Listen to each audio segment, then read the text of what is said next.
Reminds me of Greg. Look at that golf club there. Let's go. Yeah. Yeah.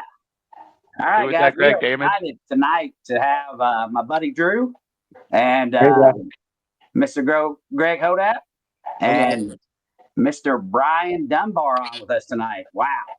Half of Team Losi from the 90s right here. That's it. Love it. Twins. Great to be on. Yeah.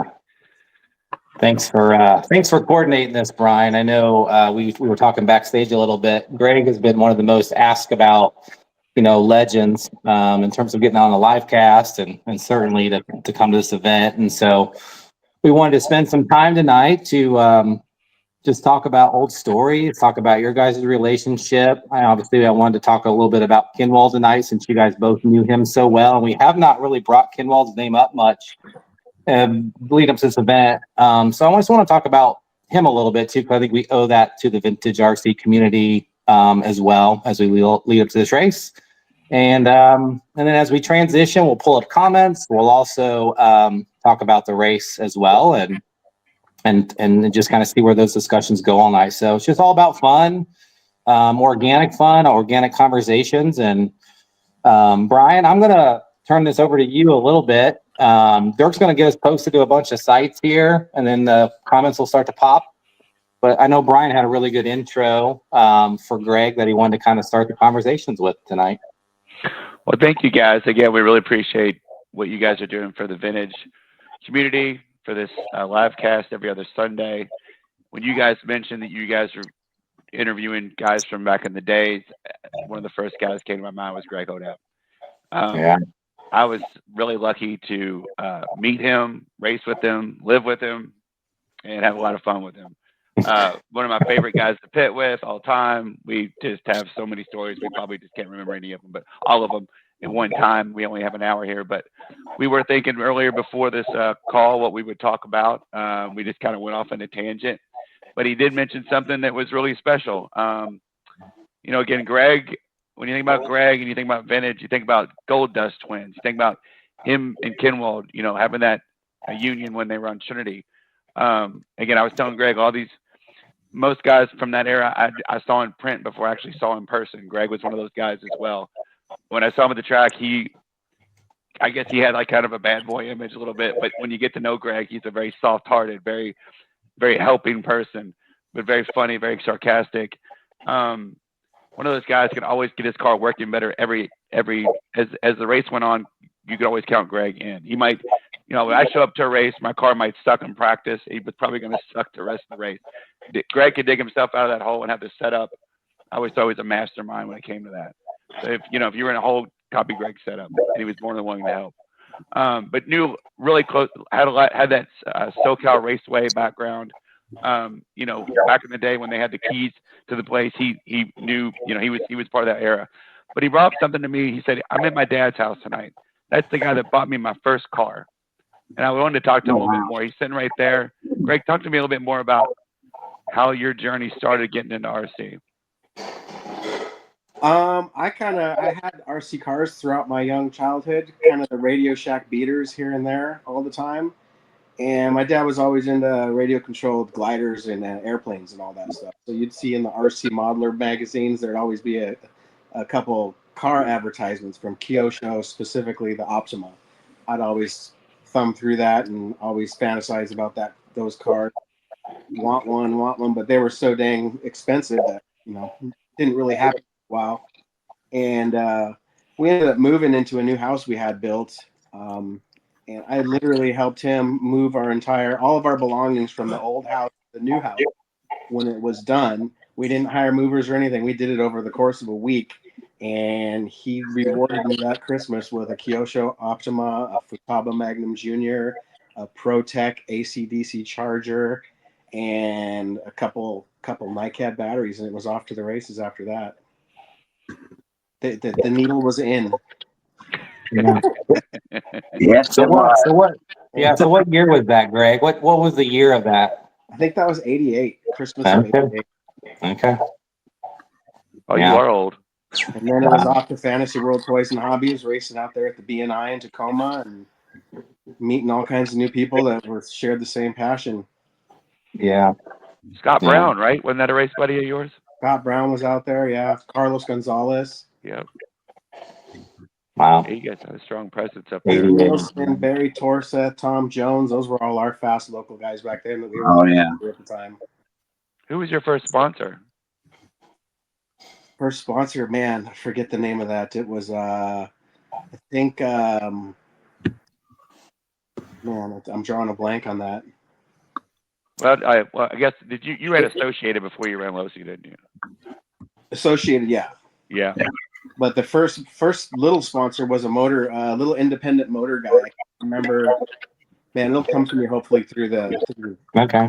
Yeah. Or it comes through. People will probably make the comments up here as well. So that was around 88, and you got your first car, then you ran for Associated for a little bit. So just walk back to 88, because obviously that was a little bit before Dunbar's time into the pro scene as well.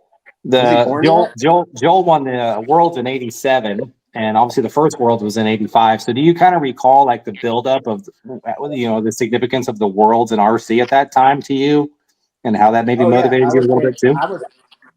I was paying attention to all that stuff in the magazines, kind of like how Dunbar was saying he was looking at us in the magazine. So I was seeing Joel Johnson, all those guys the same way he said he was seeing me and Kinwald and those. So yeah, and yeah.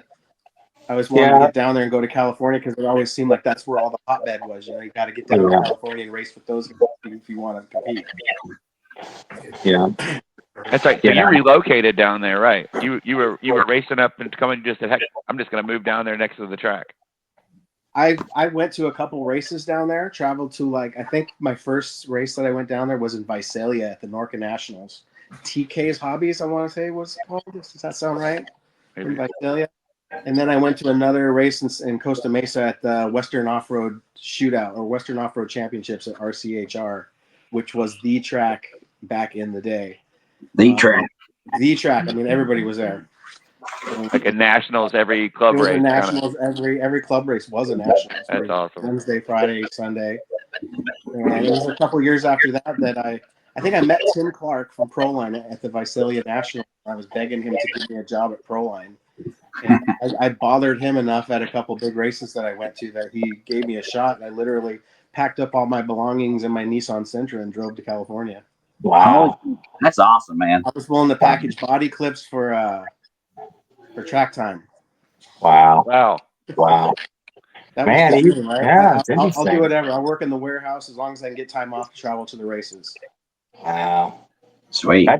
That just spells passion to me. You give up almost everything just to go and do stuff and get into the sport any way you could. That's amazing. Love that. I think I'm going to do the same. Screw it. Yeah. I'm just going to go RC racing. Yeah. I think when I came to the track, those are the people you kind of envied, right? You're with your dad, you're at these out of town races, you got to go back to real life. You're like, wow, that guy just gets to go paid to go to another race and travel back to California. I just thought that was so cool. Mm-hmm. So, back in y'all's days of Losi, paid race, were racers being paid during that? In the early days when I was going down there, Kinwald wasn't even a paid racer at the time. Yeah. It was like Joel Johnson, I believe, and Masami were paid. It was like you could count them on one hand, I believe, the guys that were. Yeah. paid. Wow. And I think Ernie Prevetti, when he swooped in and took Kinwald from Associated and did that whole big Losi deal, that's when the ball started rolling on drivers getting paid. Yeah. I spent a lot of time with Ernie in the early days, and I never got paid shit. No, I miss Ernie, man. He damn, he would push you hard. I spent a lot of time with him and Joel and them, when he was really focused on Kyosho back in the day before I switched over to Associated. And, but I left in '89 about the time you guys were coming in and getting real hot. So, it's amazing how RC has changed, right? You got paid drivers now they're out there doing it, Yeah. Yeah. And Dunbar's still outrunning most of them. Yeah. I wouldn't say that, but Still doing it.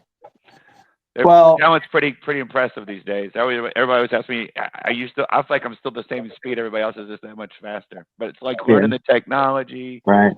It cars adjust totally different. But like I would love to have Greg come and try to adjust the car and see what he would do with like a new car. I think he'd be pretty impressed. Oh my goodness. Yeah. Hey, if I come out for the race, I don't want to have to adjust nothing. I want to set up. I just want to drive. Turnkey, buddy. Love you, turnkey. We will even have you body a car painted for ready, you. Greg, and you I'm can not adjust coming out to however work. you I'm want. coming out to drive. Yeah.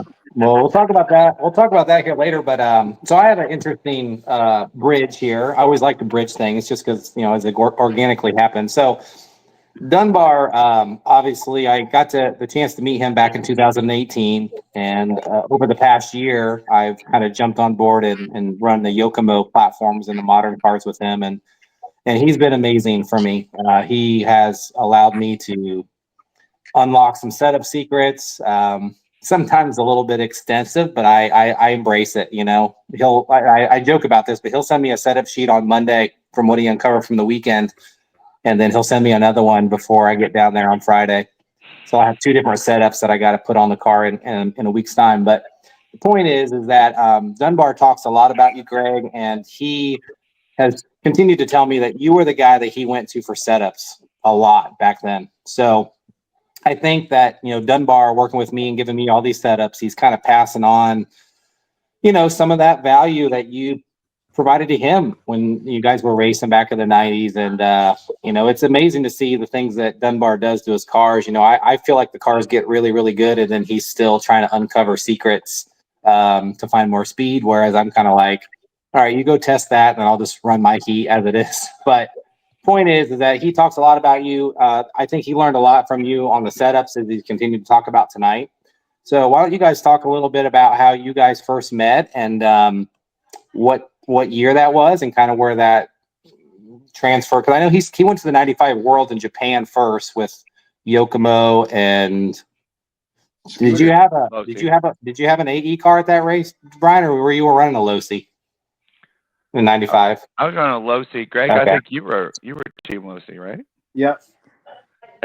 We didn't really know each other that well then, did we? No. I mean, we knew each other, but we weren't out and doing. You were running what was the motor battery company? Max. Max. What was that? Max Tech? Was it? Yeah. Yeah, that's what I remember. He qualified third. That's what you said, right? Third at that World Championship. In Japan, yeah. Matt used that.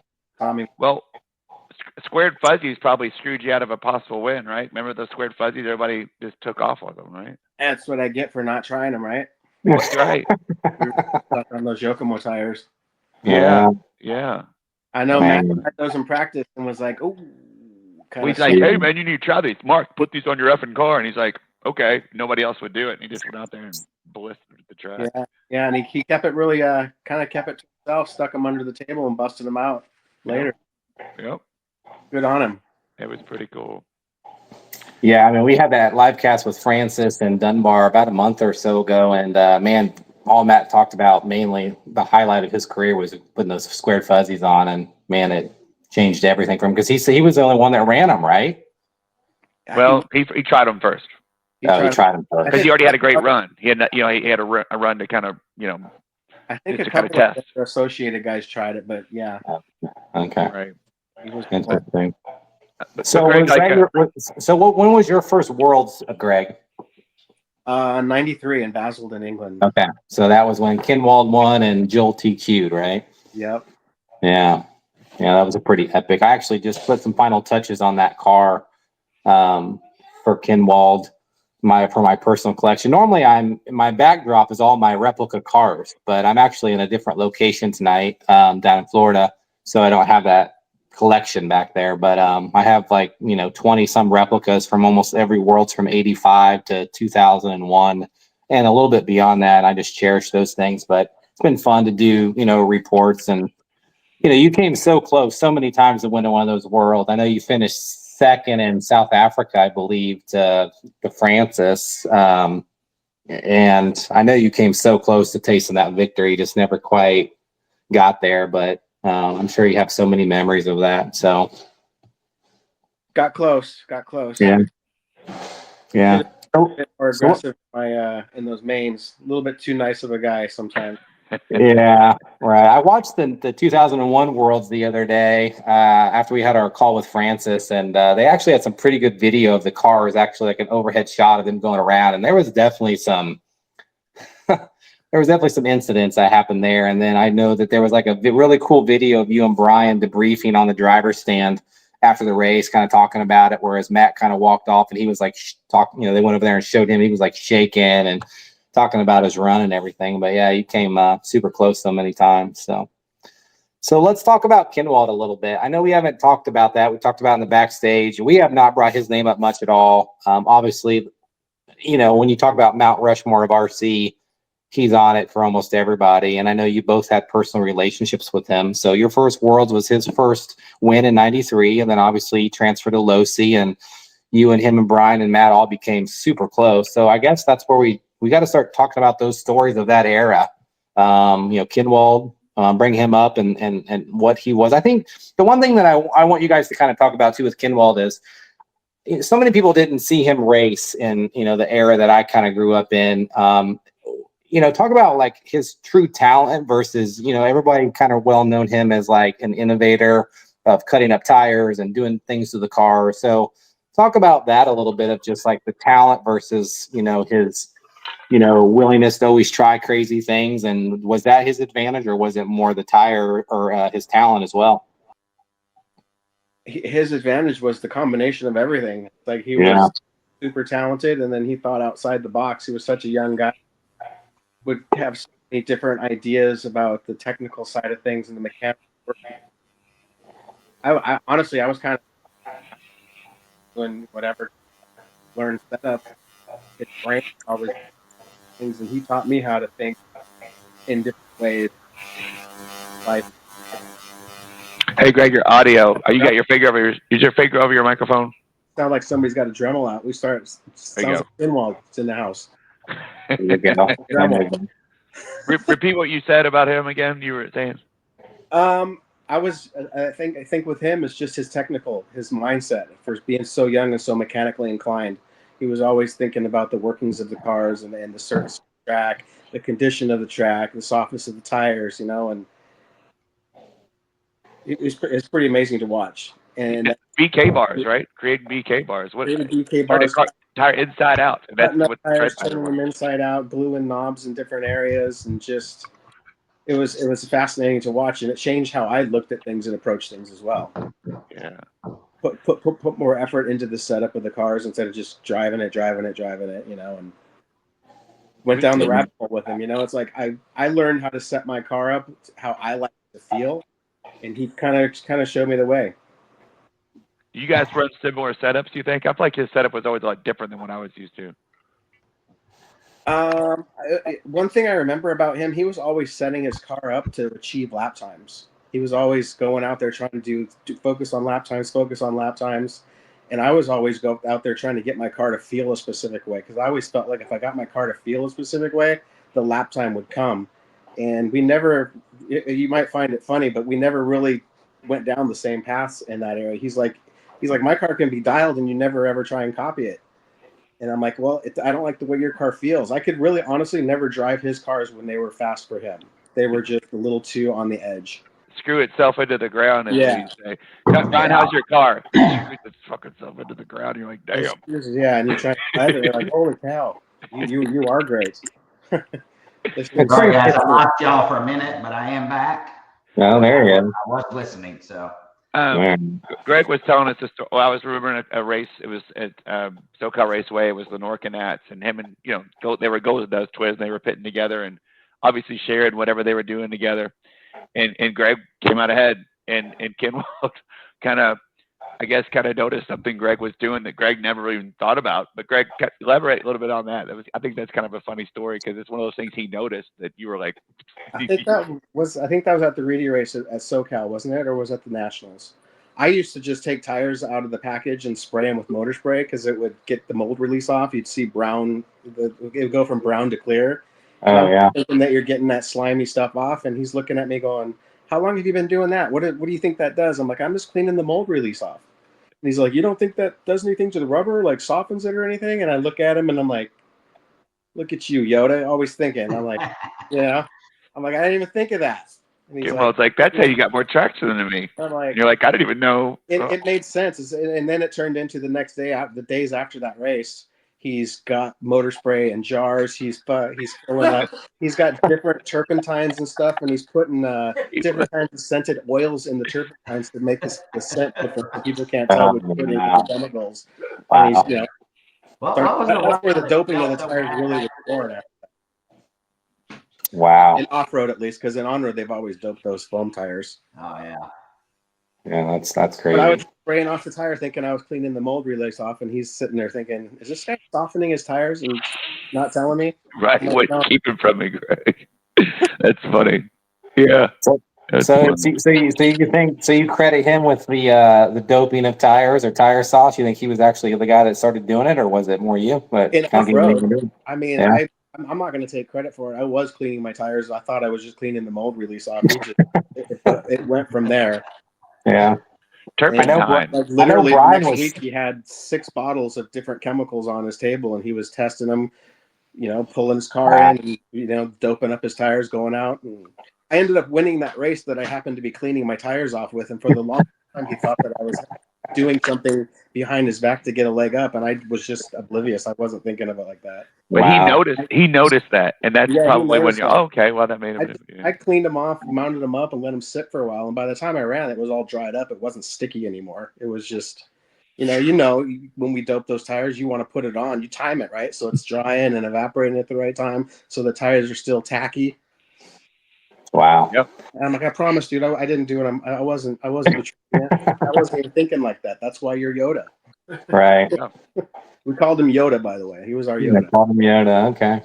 Yeah, it's so interesting because like I've done, Brian's probably told you or you've seen it, but I created with some help from many people, created a replica of his '97 runner-up car from the Worlds. Then that he, I know Brian cherishes that car, but I also have Masami's B3 and I have a Kinwald replica that is in full form that I created because that '97 Worlds is just really symbolic to me. I know it is for a lot of people, but I have a '93 replica of Kinwald too, and it's just amazing the things that he, you look at all the pictures and like he would just Dremel the bulkhead of the back of the RC10 just to Dremel it. He would Dremel the sides of the chassis to make them kind of like silver versus the black, and even on the Losi XX, he would like take like little chunks out of the back, bulkhead top where the batteries would go in. Just I don't know why he did it. He just did it, So he was always just thinking and just doing things to his cars to just make them very unique. And those are just some takeaways that I've noticed in,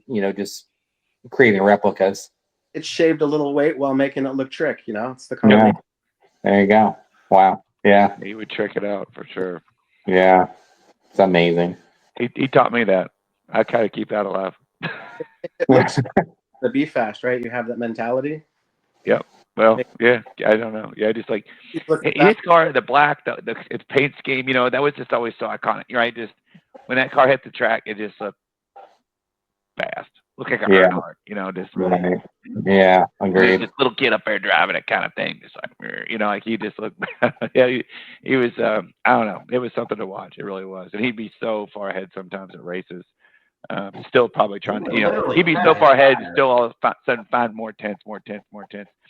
Always had people in his pit pretty much taking care of him. SoCal Raceway, right, Greg? He'd always have people bringing him his donuts every day, coffee. this doesn't have enough cream in it, or whatever he'd say, But these guys, he was very friendly to them, and he took care of them, and He was they learned a stimulating lot from him. economy. He was paying those guys. He was helping them out. Right. He parts away.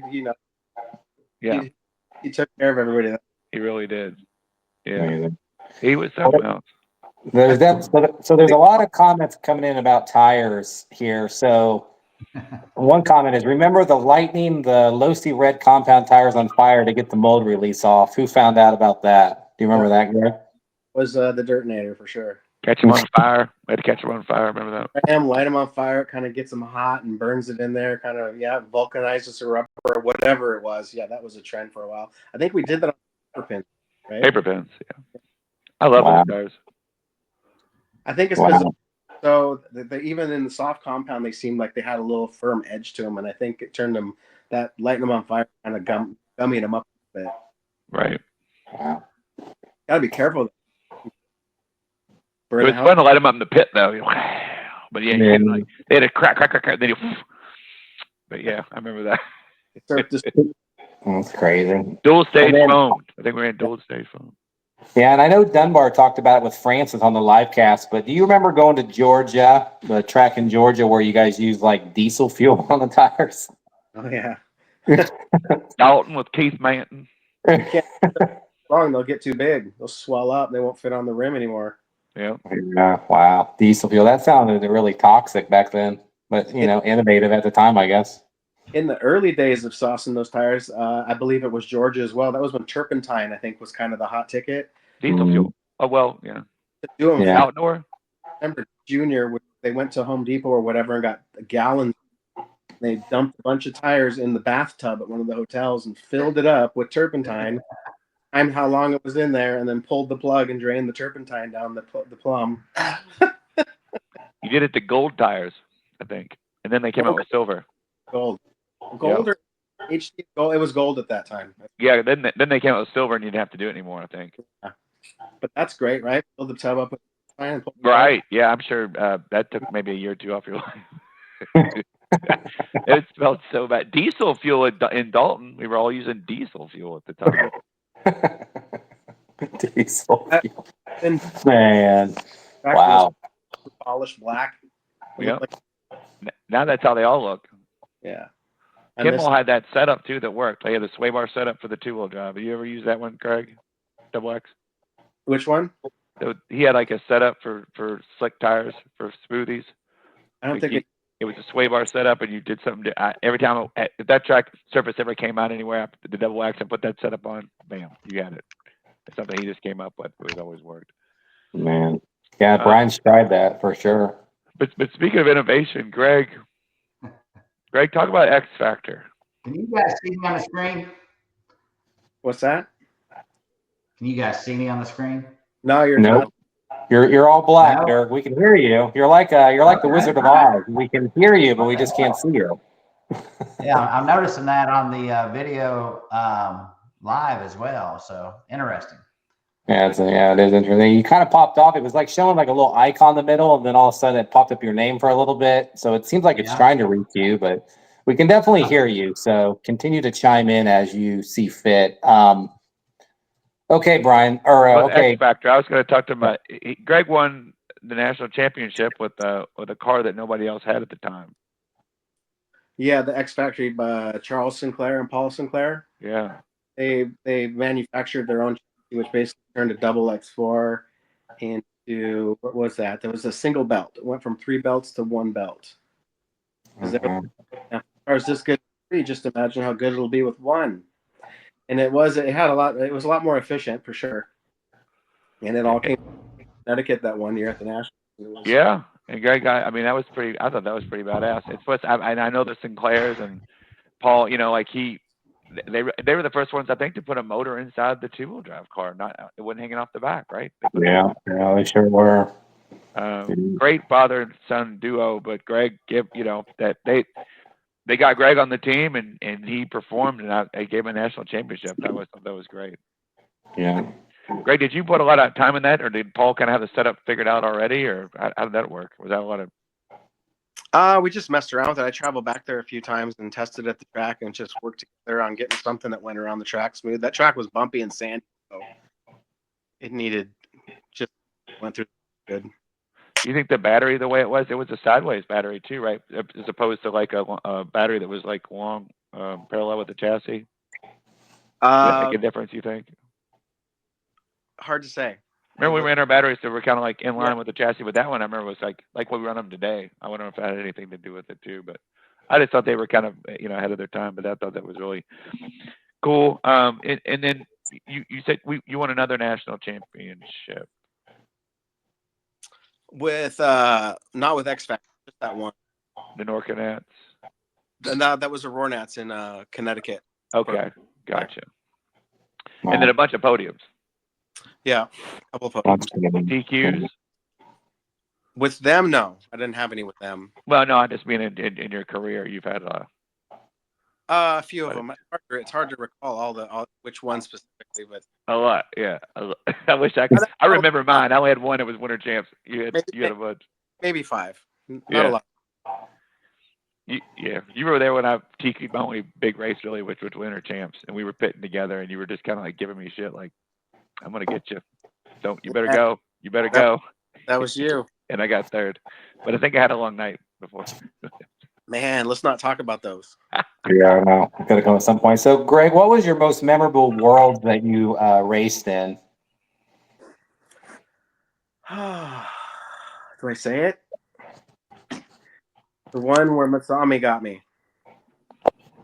So that would have been in what year? 97. 97. That was definitely when I was at the highest level of my driving. Okay. Oh, in full-wheel drive, he got you? No, two-wheel drive.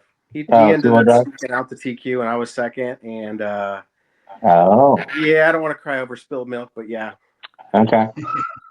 I mean, that 97 world. Let's just say he wanted it a little more than I did. Yeah. There's action pictures of it happening. But yeah.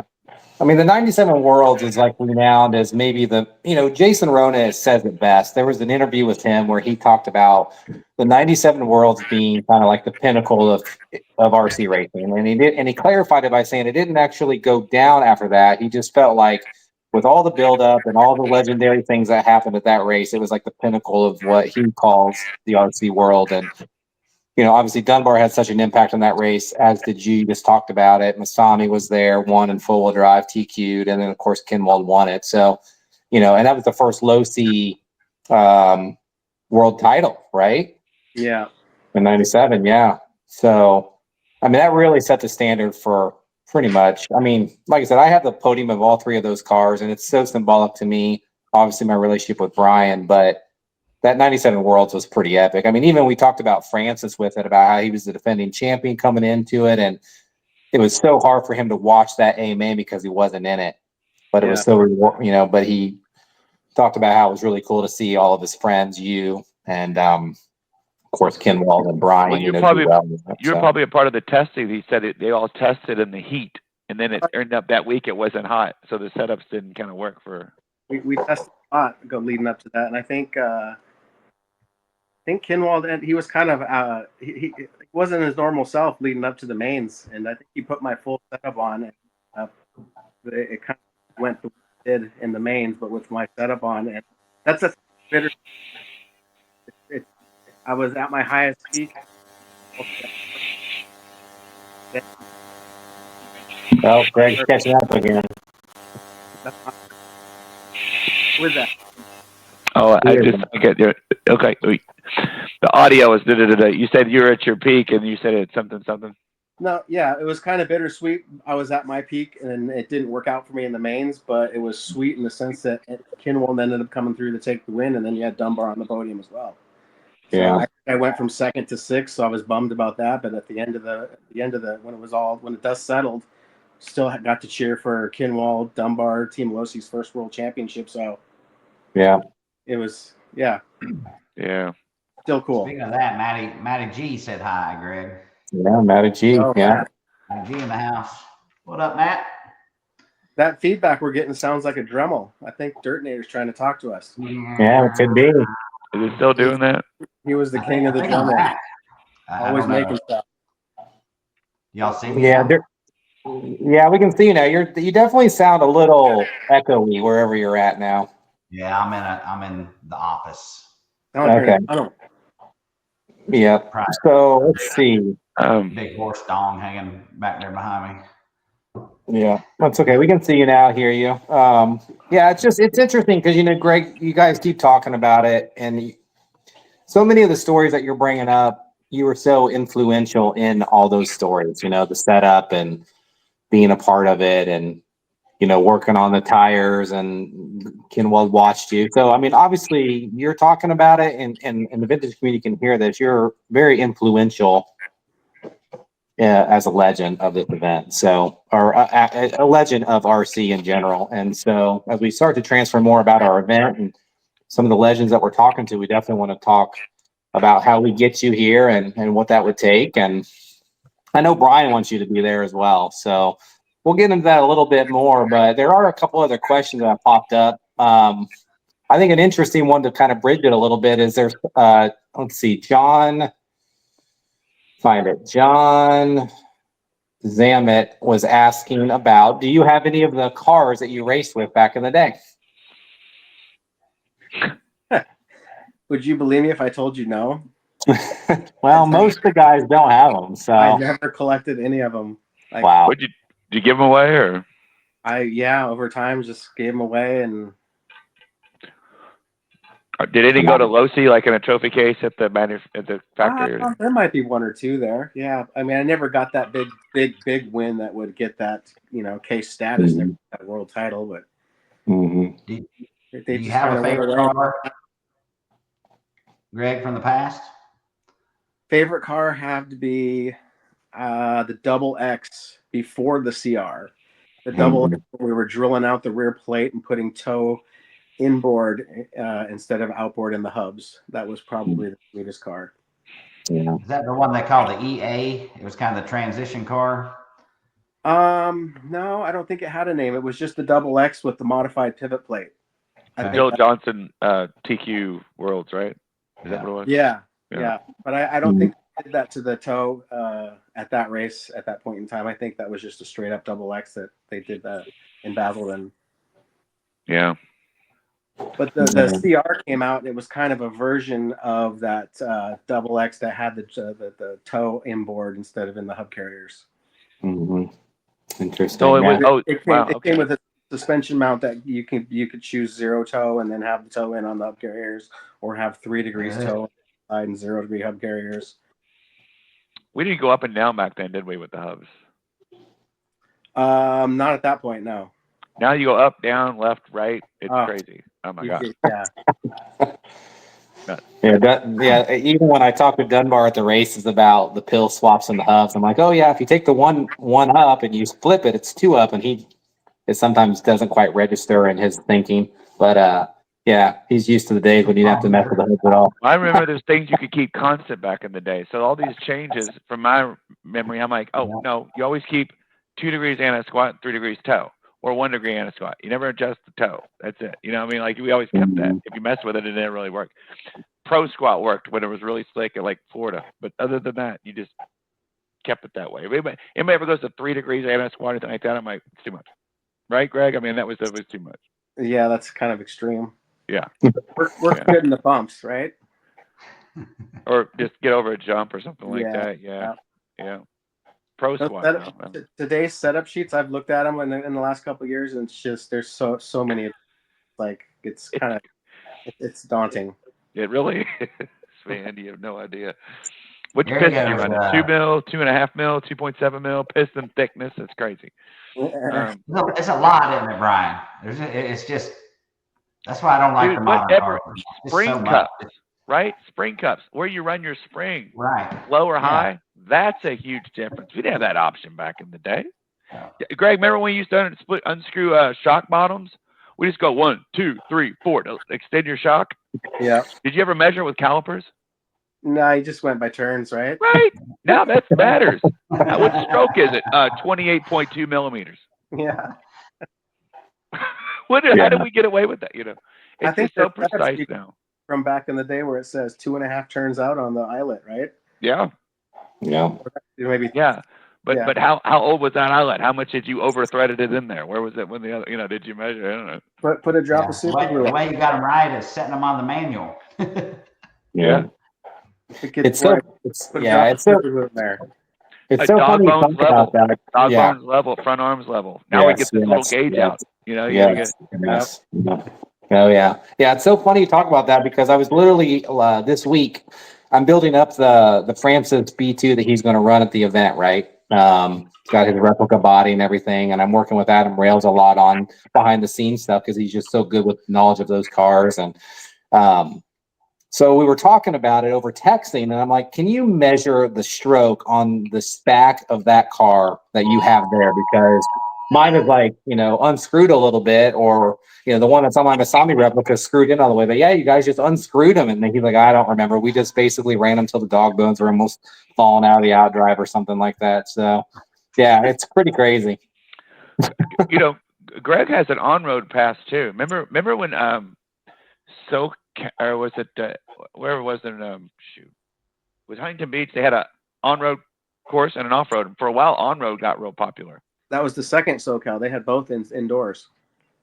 But I remember I was like, okay, I guess I'll run on-road this week. Greg was doing great, and he goes, here, just put my setup on. Built that car, and I went out there and almost beat you. I remember that was like close. I was just holding on to it, but I'm like, dang, this thing works good. Until I hit like a pipe, and then it was all tweaked. But I think I impressed you that weekend. It was right. It was good. It was good. I can't shake this kid. What's this kid? Damn, this kid's good. That setup was great. Yeah. That was fun. That's fun stuff. So Greg, I know you were kind of working at Raw Speed recently. Maybe you still are. Correct me if I'm wrong on that. But I guess the question is, when's the last time you had a radio in your hands? And I know you still race a lot to this day, right? I left Raw Speed, I think, in October of 2019 and moved to Palm Desert. And I haven't had a radio in my hands since. So it's been 5 years. So it's been 19. Wow. But you're around racing, though. What do you do now with the racing? Yeah. I'm working on a team that runs full-size race cars, sports cars. Porsche. Okay. Based I know. Dunbar sent me like a screenshot, and he said, "Oh, I don't know if I'll be able to make that because I'm like tearing down track or something." So I just, in my mind, assumed you were doing some RC stuff, but that clarifies that comment. No, I'm working as a parts manager for True Speed Autosport. So Okay. The real stuff. Super cool. Yeah. Hey, he always wanted to do that kind of stuff too. That's awesome. Yeah. There you go. Masami. Yeah. You didn't use sticks, did you? No, that's one of my dad's sailplane radios. Okay, I gotcha. Reminded me of Masami seeing it there. Yeah.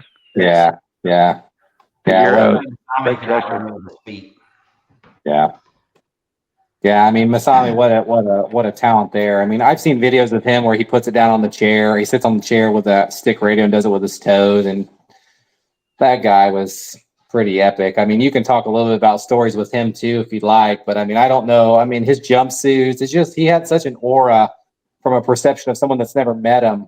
I'm just trying to paint visualizations of what it was like being at the track when he was there. But he was a megastar pretty much in the RC. He was the guy. He was otherworldly almost. Yeah. Wow. Yeah.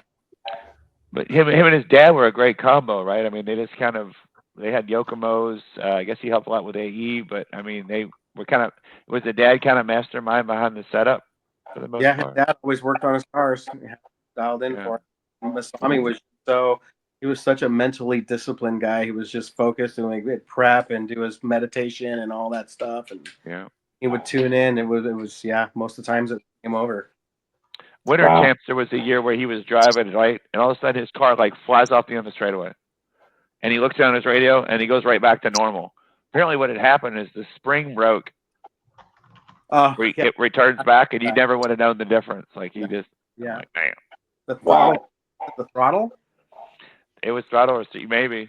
I don't know. But that's just what we heard. It could have been a rumor. We were like, that's believable. Could have been either one. He put on demonstrations down there. Wow.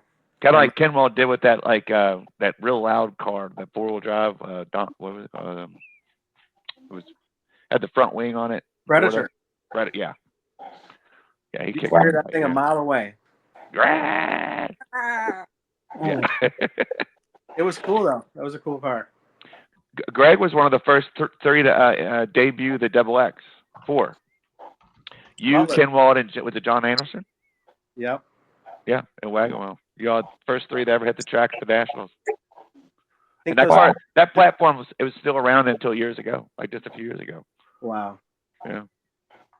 Yeah, I mean, until they came out with that shaft-driven car recently called the 22X, like Losi pretty much used that same platform from when it came out, in like 90. I know it won the Worlds in 99. So from that time until just a few years ago, it was like basically the same car, just with like slight upgrades to it. It was wild, you know? It won 90, it won 2001 too, didn't it, Greg? Yeah. Remember that? It wasn't supposed to, but it did. Yeah. Oh, well. Yeah, that car was pretty dominant from 99 through nearly 2009, I believe. I mean, it was one of the most dominant four-wheel drives during that 10-year stretch era for sure. Yeah. And then obviously Jason came out with the BJ4 in 05, and then that's kind of the platform that basically got sold to AE, I believe. I don't know exactly how that transaction went down, but I know that car became the B44. So the XX was like a premier legit car from 09 until the BJ4 basically came out, from my recollection. That'd be an interesting story for Jason to tell us how all that went down one day. Yeah. I'd like to know. He's gonna be on soon. We're gonna talk We do all that stuff. Yeah, we won't spill the beans. We do have a live cast set up with Jason here in a couple weeks. We're really excited about that. We've got a special guest on with him as well, and it's going to be some really cool stories to talk about Jason. So obviously Jason's our title sponsor. He has been so amazing from the minute that Dirk started talking to him about the concept. And Dirk, why don't you talk a little bit about the vision of this event that we're having in March? Because I think you say it best, and then we can kind of transition into, our invitation to Hodapp for that race. You guys on a strict timeline tonight? Hodapp, you good for a little bit longer? Yeah, I got a little bit of time. I don't have a real strict. I got the dinner bell will ring at 8 p.m. Central, so I got to be there for that. I've been sick, so other than that, I don't get this belly otherwise.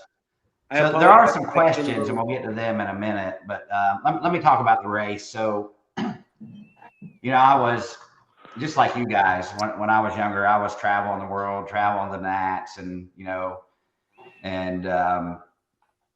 I don't know, probably 10, 11 years ago, my son was younger. My wife's in the car. She goes, "What did you do when you were a kid?" I said, "Well, I raced RC cars all over the world and the U.S. and traveled all the time doing that." And she said, "Well, why don't you get back into RC and get him into it?" And there it went. We started old school RC, and I came back and, seeing people like you in the RC industry, people like Joel Johnson,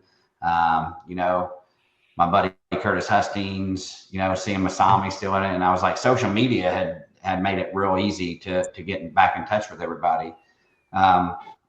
So since that time, Mike Kirby and I, Mike Kirby of Team K&K, we started talking about a vision of having a, reunion, getting all the guys back together from the 80s and the 90s, chit chatting, having a little fun, talking some shit, doing some racing. And it's taken this long to really come to do it. Right. With life and everything else. So I met Drew, and I went to a few of Drew's races and what he promoted, and we all started talking, the group of four, and then I went to Hoosier RC for the first time, and I'm like, man, this would be a great place to do a big event because it holds so many people, right? You can hold, how many is it, Drew? Close to 300 racers in that place. We're getting ready to find out next week, aren't we? Or this week coming up. Yeah, for sure. So it all started coming together, and I've been able to feedback. Got some feedback there. There's that Dremel. Now, where that's coming from? It's still there? Better. Yeah. Y'all hear me at all? Yeah, we can hear you. Okay. I'm not sure where the feedback's coming from. I'm muted. I think it's the office. I think it's the speakers. Okay. So here it is. I started talking with Jason Bruno, and him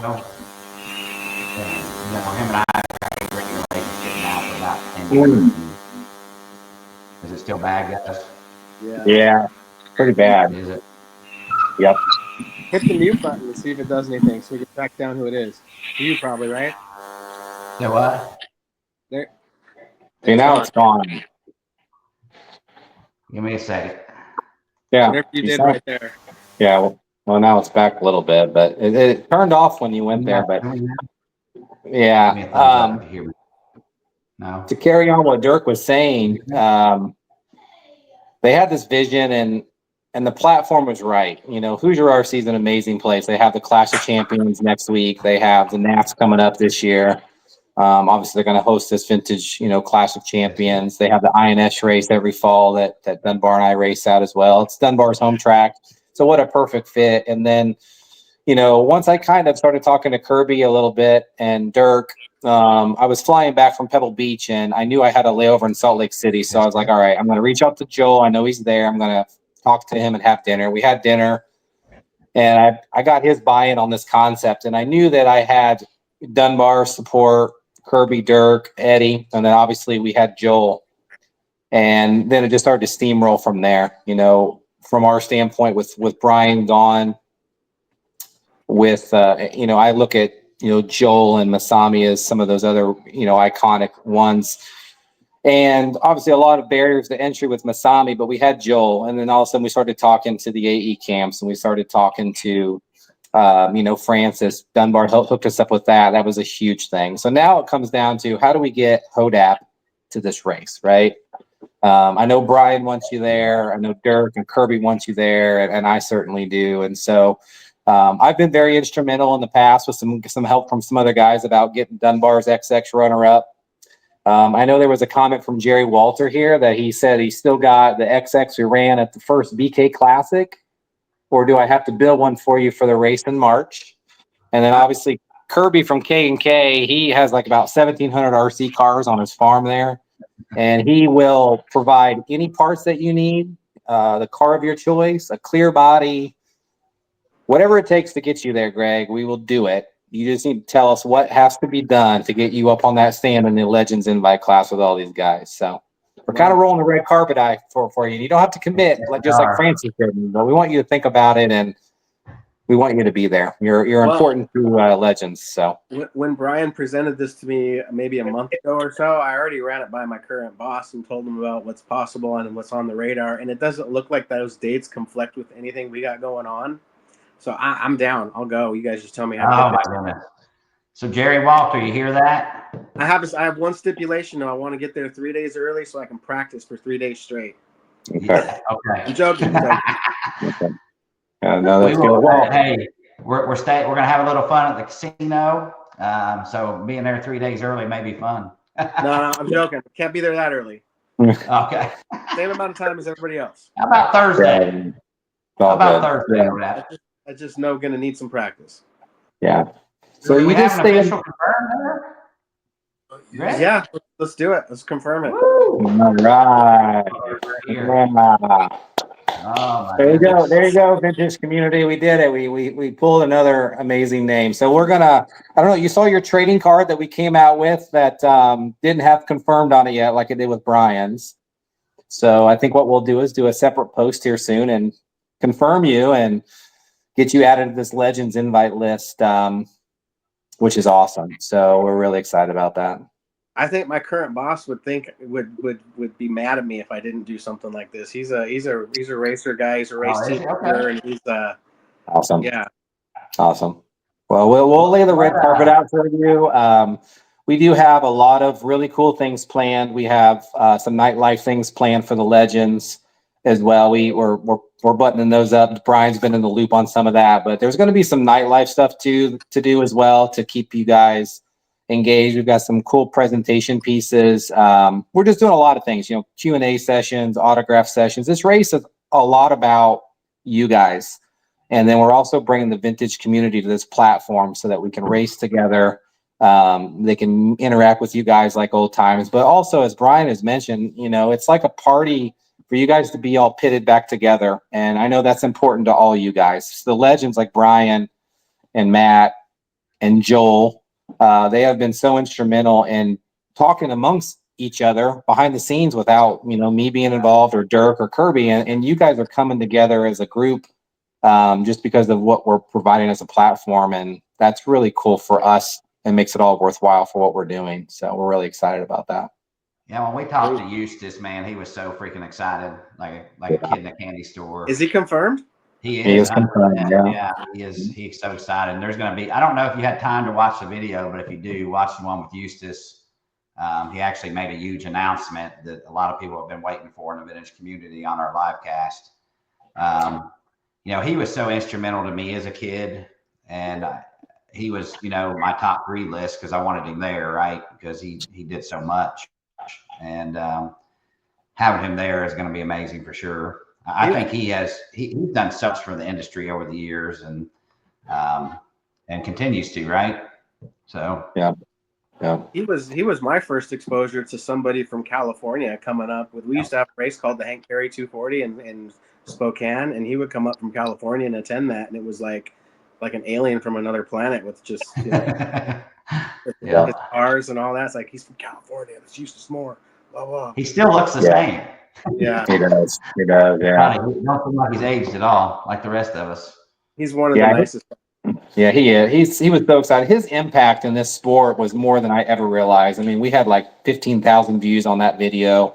It was blowing up the internet with, everybody talking about the RC10-4 Legend kit that he talked about on the call. And man, you think about it, like all these racers, they may not know you, but they know the MIP brand. They've held those tools in their hands. And so his impact is so widespread. But so Greg, to visualize it, think about the Legends Invite class. It's going to have you, Brian, Matt Francis, Jill Johnson, Eustace Moore, Chris Dosick, all up on the stand together. And there's many more that are going to be up there. But just visualize about 10, 12, 14 of you guys all up there together, racing, bringing back old memories, having fun on the track, maybe taking each other out. Who knows? I mean, but you guys are all going to have some dynamic cars. And I know Brian's getting ready to start doing a lot of testing with his Losi XX a lot. He's getting really excited. He's got a fresh car kind of built. He's got the new bodies coming. He's ready to start hitting it hard after Clash and start getting some good testing in. Maybe he can relay that setup to the car that you have for that race. So, Man, it sounds like fun. So how do you want us to work it? You want us to have a car ready for you and you just show up, or do you want to build a car yourself? I probably wouldn't build. I don't have the time to. All right. Okay. So can I be this? Can it I be? Looks like Barry is volunteered. I think he understands your style, right? I guess the last one you drove, maybe he helped with. Is that correct? Can I be the spoiled little brat and have my car built for me? Yeah, we can do that. Yeah, buddy, you can.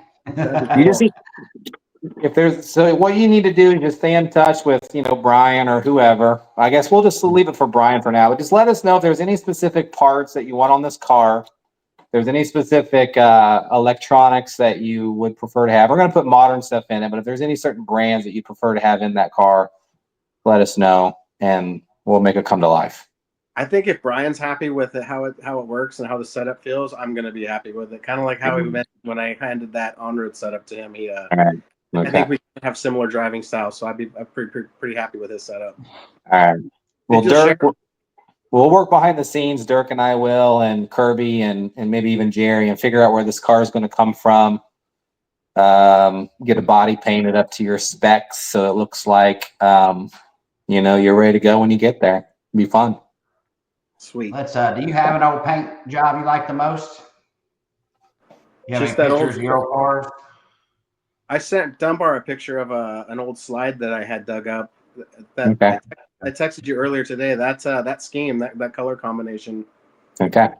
It kind of varied throughout the years, but that one, the purple. Did you use painted wings back in the day? Yeah, we did painted wings. Okay. Oh yeah, there it is. Wow. Okay. There you go. A variation of the Kinwald theme. Instead of drips, it had waves. Yeah. So I was going to say Brian's bringing the painted wings back to modern cars starting this weekend at the Clash. How about that? I like it. Is that an 8 scale car? No, that's a 4-wheel drive Yokomo, baby. Damn, that's big. He got a newer retro scheme going for his modern cars, but he's bringing back painted wings. So He's putting the 40+ classes on notice, man. Nice. Yeah, he's got to defend that championship in 40+ wheeler. You know,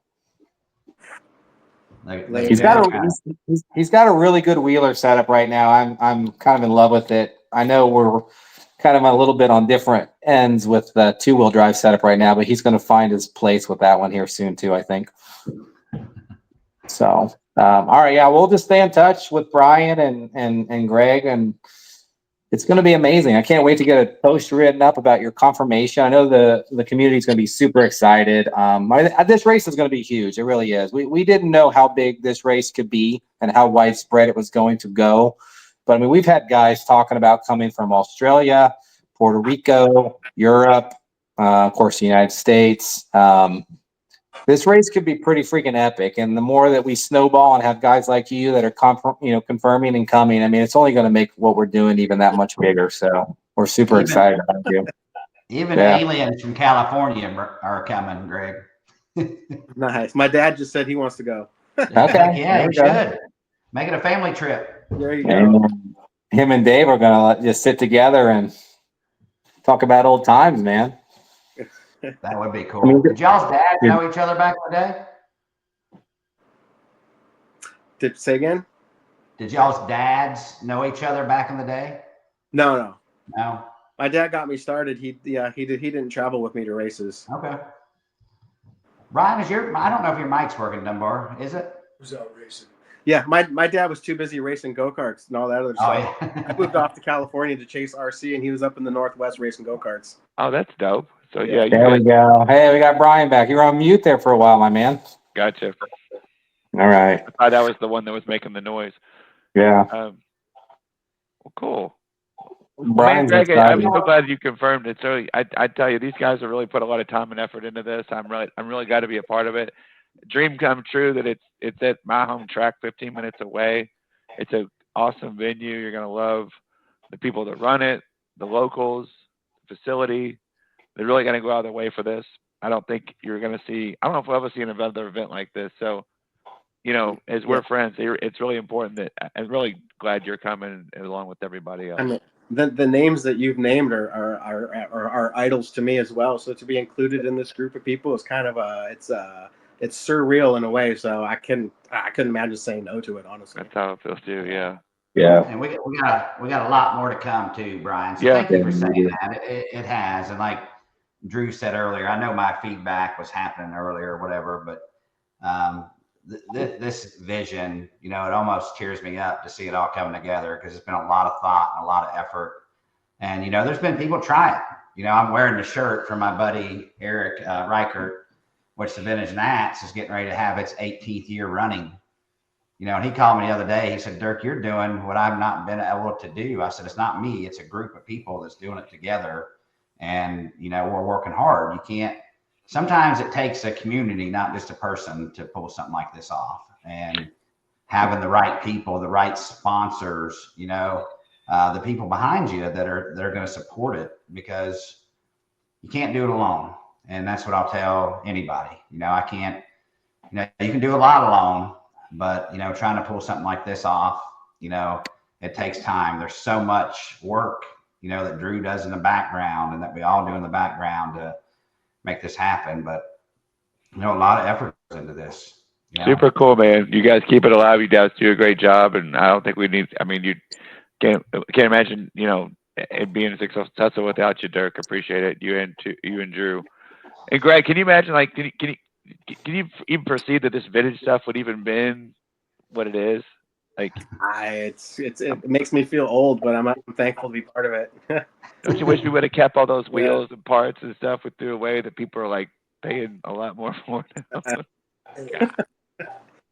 I mean, those red Losi ball cups are going for about $500 a pack right now. It's just insane. What? Isn't that crazy? Yeah. What? There's a lot of things in the RC. Not hit the boogie, Greg. Yeah, I know. Yeah, the only way you can really get them now is that you have to buy a used, beat up Matt Francis truck, or you have to buy a Matt Francis truck that's real beat up and rusted out, but it's got those red ball cups on there. And you pay a couple $100 for the truck, and then you steal all the red ball cups off of it, do his replica or whatever. I mean, that's what people are sought after. And then you just sell the truck or give it to somebody else. But yeah, those red ball cups, I mean, there's a few things that are unicorns in the RC world. I know those tires, if you remember those tires that Kinwald ran in 93, the 8105 wide fives. Do you remember those, Greg, at all? Oh yeah. Yeah. Those tires, I sought out a pair. I mean, I searched the black market. I reached out to people. I couldn't find them anywhere. And finally, Dwayne Walter, who's one of our sponsors, DW Designs, he got this like B3 car that had them on the front. And Jason Continence from RC 10 Talk, he's like, dude, those are the tires you need. Just hit up Dwayne. And so I like, Dwayne, just name your price on them. And of course, he hooked me up for super cheap shipped. But yeah, I mean, you have to like have friends that know somebody. But yeah, there's certain unicorn parts. But yeah, those Losi red ball cups, man, if you had about 80 packs of those, you'd probably be, sitting pretty good in retirement right now. That's crazy. What about white ball cups? Remember those, Greg? Those are the Yeah. prototypes that they dive yet. Yeah. Yeah. Crazy. They were not the white ones. They were Y'all more, recognize this more name? like nylon colored, right? They're what? More like a nylon color, like almost a Kevlar. Right. Mm-hmm. Right. Yep. Yeah. Kinwald would Crazy. have those yellow or something like that. Wish I'd have been more of a collector. Yeah, well, I know. Crazy. It's crazy. So Matt Francis is coming to the race, kind of through the same connection that Dunbar did. We're really excited about that too. This is going to be so epic, but he's actually bringing his Losi Triple X that came off the track in Sydney, or in South Africa. I mean, sorry, as it came off the track, like in full form. That'll be cool. So that'll be there. And then his B2 he's bringing. It's got the original body and wing from Japan, but it's a little bit of a repurposed car, but he's bringing that as well. And then he's going to be racing against you and Dunbar in that Legends class with a B2 that I've built up that Brian's going to help me finish off the testing on, and that way he'll be pretty dialed in too. So it's going to be great. We'll get a car ready for you. We'll have Dunbar test it. You need a radio, or you got one? I have a radio. Okay. What kind of radio do you have? M2. Oh, an M2, man. Well, we probably need to hook up with an M17 or something. Does it have an antenna? No, I'm sorry, M12. I'm sorry, M12. My bad. Oh, you're good. We'll get you. I've got 3 M17s. We'll hook you up with an M17. I think everybody needs to have an antenna like everybody going fishing again. That would be awesome. We got to do it. I got a 3PS. Right, we got to get a picture with all the legends up there with the big antenna with the clips on them. Who's on? Right. Baby? Yeah. What? Who's on blue? Amazing. Airtronic 2P. Yeah. Airtronics was the best from my book. Yeah. Yeah. Yeah, they make some good stuff. I mean, that's good about decent stuff. Yeah. Yeah. Hey, Gabe, what up, Gabe? What's up, Gabe? What up, Gabe? Well, Gabe? Hey, what up, Gabe? There's What's up, Gabe? I saw a bunch of questions coming through there. Somebody asked about this for the 97 Worlds. That is 100% true. Yeah, let me pull up some questions if you're okay Yeah, with it. there we go. Yeah, the question was talking about you guys being sandbaggers leading up to the 97 Worlds, right? Yeah. Yeah, we made we could have done better at that race, but Junior wanted to make sure that we didn't make them work harder than they needed to, or felt that like they needed to. We wanted them to think that they're in the ballpark. Right, yeah. I remember being on the driver's stand in practice, and Junior yelled up, Greg. He said slow it down. But it feels so Well, good. with sandbag a little bit. Uh-huh. That's badass. Greg, slow down. That's funny. Yep, so that was 100% true. I saw some other questions. So did Dunbar take you out and take second in that race? No, I paid Masani to do it. Yeah, my stuff just wasn't meant to be there. I definitely took full advantage of that, but without that happening, I'm sure if Greg would have stayed out in the lead, it would have been a whole nother story. But Greg was on fire that race. He just had bad luck in the main. Until the mains, it all fell apart. Yeah, so. But it wasn't me to hit him. I ran into Pavitas, and I didn't. It's one of those like I'm ninth and I'm going through, and people were hitting. And I hit him, and he wasn't really happy with me after the race. We laugh about it now, but I got a good point in the finger. You know, there's a lot of heated emotions there. I don't know if you even said any words to Masami. Did you? You just kind of walk off like, There's my boy Andrew. What up? What Yeah. up? Hey, what's up, buddy? Swan Dog. Boogie, Swan he dog. says. About the boogie, and he pops up. Right. Oh no, Right. not the boogie. Oh man. Oh man. He's What else heard- we got here? So, Roadhouse was filmed there. I've You heard know about that? Yeah. So, Hodapp, you're aware that our race director is going to be Jimmy Babcock from Hot Rod Hobbies, right? Yeah. Yeah. Brian was Yeah. Super excited to have him. He's pumped. He's a legend in his own right, and he wants to race with you guys too. So we're going to have him on a live cast in a couple weeks as well. Just talk about the race and just his place in that. But obviously he wants to race. He's a legend. He always sent me and Dirk this note that he was like, fun fact, what was the 3 drivers that were in both A mains and like the 2001 Worlds or something, 2003 Worlds, and it was him, Kinwald, and like Masami. Those are the only 3 names that were in both of the World's 4-wheel drive and 2-wheel drive classes. So he stands by that. So pretty cool. I think he remains to this day the only driver that's won like 5 national championships in one weekend. Wow. Something like that. All I right. remember that. Yeah. Wow. Yeah. We'll bring that up on the Yeah. call with him then. Jeez, Look, dang. talk that with him. 5 Wow. nationals in 1 weekend. 5 huh? different classes. And I think he had like five times. Yeah. Wow. Yeah. That's pretty amazing. That's awesome. Green bodies. Yeah. Jimmy's he remembers everything. He was always such a big voice at the track. I mean, funny, just always a good spirits. He really was. I What up, don't know. Matt? I haven't seen him in a long time, huh?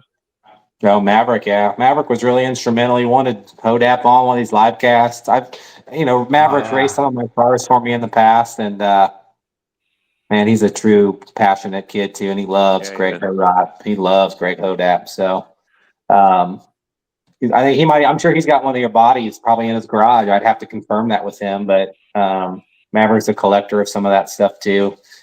Mav, you're a good man. I appreciate you need to stay in touch with me more than you do.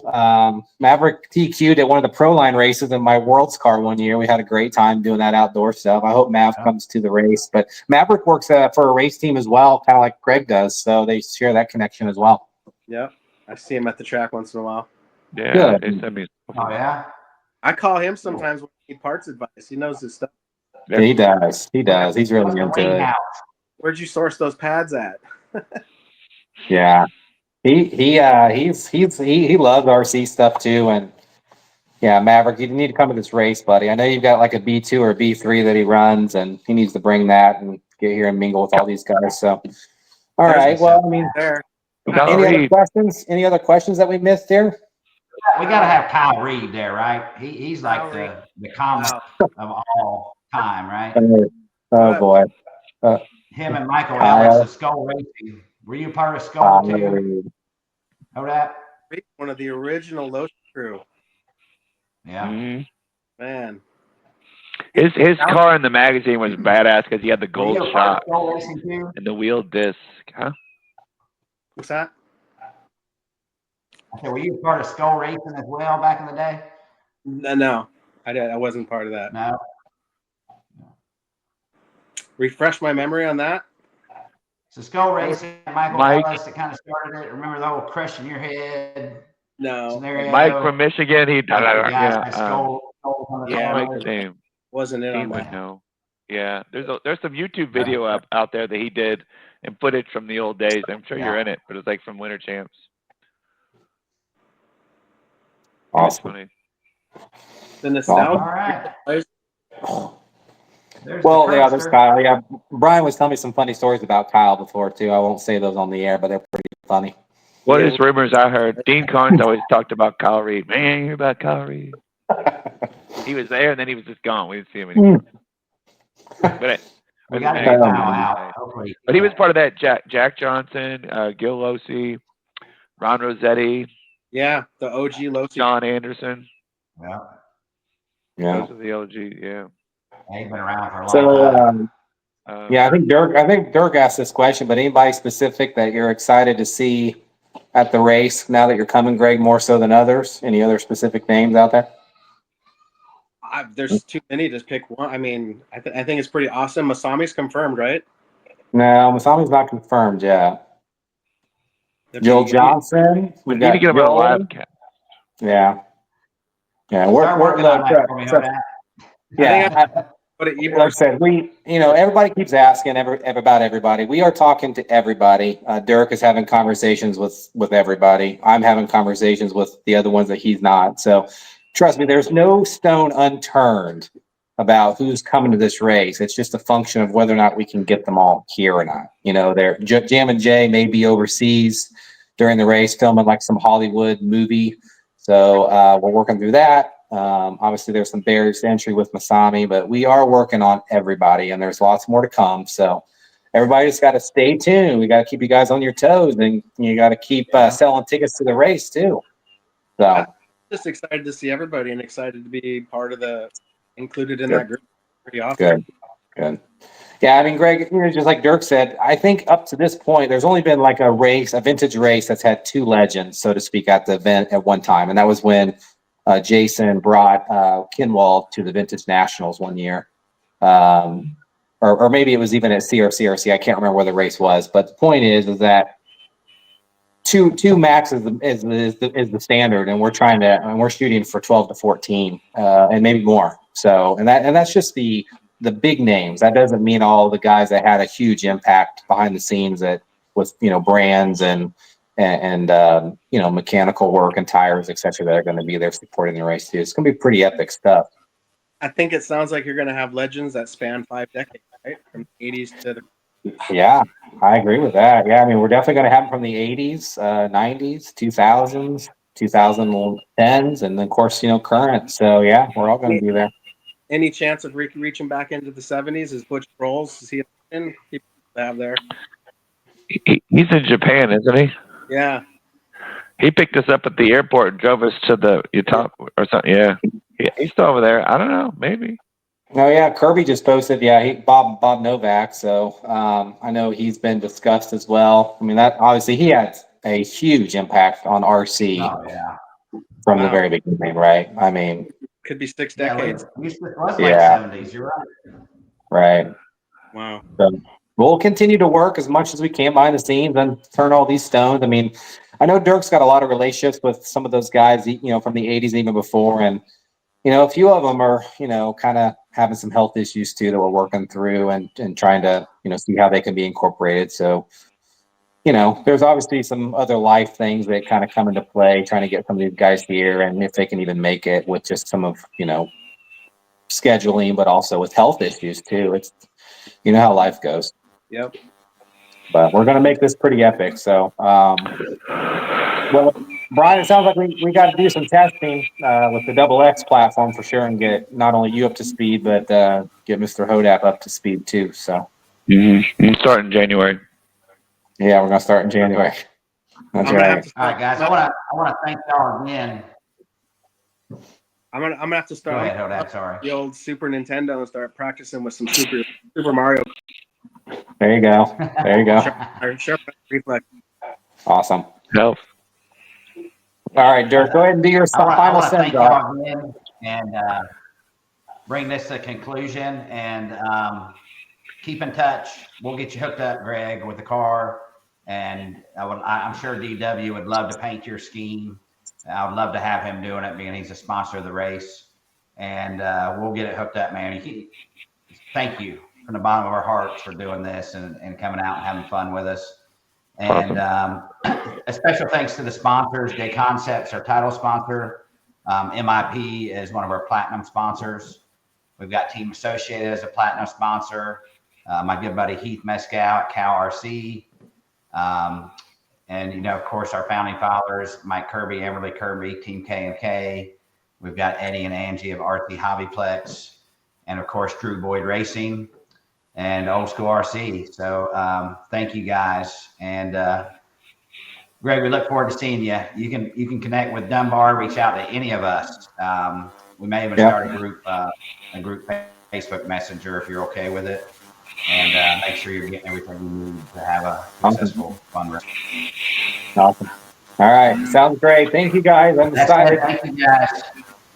All right, man. Thank you guys. Appreciate it. Have a good week. Awesome. Thank you.